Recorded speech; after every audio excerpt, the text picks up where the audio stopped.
Here are 20 life-saving tips for a survival situation. Did you know that you can boil water without a pot directly in a plastic bottle? Put the bottle in the fire, but important, use thin plastic and don't close the lid, otherwise it will explode.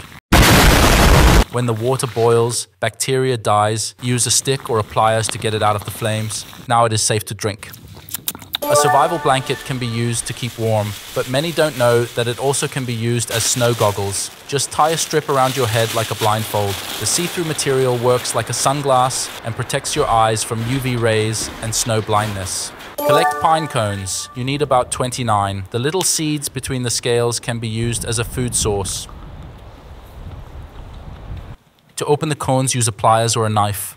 A more efficient way is to put the cones in a pot next to the fire. The scales open and the seeds fall out. This fire starter technique is used by special forces. Use pliers to carefully open the cartridge case of a bullet to access the nitro powder. This powder burns very hot and can easily be used to start a fire in difficult and wet conditions. To boil water in a wooden bowl or a survival blanket, you must heat stones in the fire for an hour. Important: the stones must be dry for a long time, otherwise they could explode. Put the hot stones in the water. When you see bubbles, the water boils. To filter dirty water, cut a plastic bottle in half. Fill the upper part with a filter material. A tampon, cattail seeds, or charwood can be used for this. Compress the material. The bottom of the bottle serves as a cup. Wait a little. Now your water is clean, not safe. Don't eat snow for hydration in a survival situation. This cools you down and costs too much energy. You can use a plastic bag or aluminum foil as a container to melt the snow next to the fire. If you don't have fire, make small pouches and use your body temperature or the sun. Fill 2 Kinder eggs with a tampon soaked in petroleum jelly and the other with matches. They serve as a water-sealed container to have a dry fire starter set for every weather condition. Don't drink rainwater from the ground. It could be contaminated. One more reason to carry a survival blanket. Lay the blanket on a declining surface and secure it with branches or stones. Wait a little. Fresh rainwater will slowly trickle down. Now you can collect the water at the bottom. If it does not rain, you can make your urine a source of hydration. Pee in a bottle. Cut a hole in a second bottle.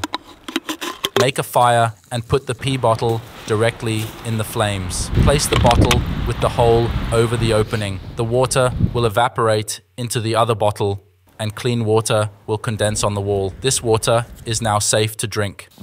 If your shoes get wet in winter, it can cost you your life. An efficient way to dry your shoes is to heat stones and put them into the shoe. To protect your inner lining, heat the stones by boiling because it only heats up to 100 degrees Celsius, 212 degrees Fahrenheit. For a fast result, also put them next to the fire. Carry a pencil sharpener. It may sound strange, but it can be useful in the open because it is an efficient way to make tinder out of small branches. The wooden chips are easy to inflame.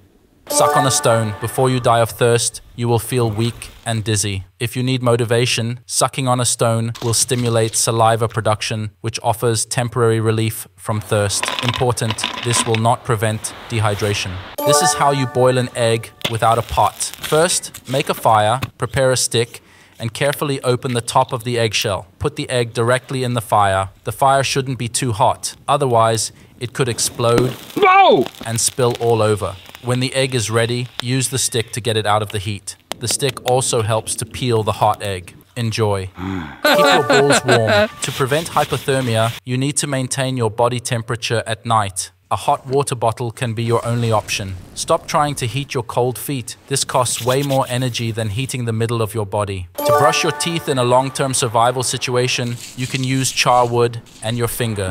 This material is sterile and the rough surface works like toothpaste. For a better result, cut a fresh branch and break up the fibers on one end. It should look something like this. The fibers help to reach between your teeth. Don't chop wood with an axe or big knife like that. To safely split wood, use a sissy stick. Just split a small branch. The flat side helps to get a good grip to stabilize the log.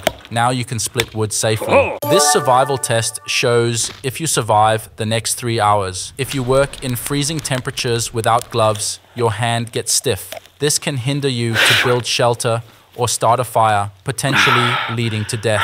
A simple test from the Inuit can warn you. Try to touch your little finger with your thumb. If this requires a lot of effort or is not possible anymore, it is important to immediately warm up your hands at a fire or under your armpits. Another way to protect your hands against freezing temperatures is to use your sock to make survival gloves. Collect the seeds of the cattail near lakes and wetlands. You can also use dry leaves. Take off your sock and put it over your hand. Stuff the cattail into the sock. You can also insulate other clothes with this technique. Charwood is more than just a tinder. This material can save your life. It can be used to bind toxins, which is perfect to filter water or brush your teeth.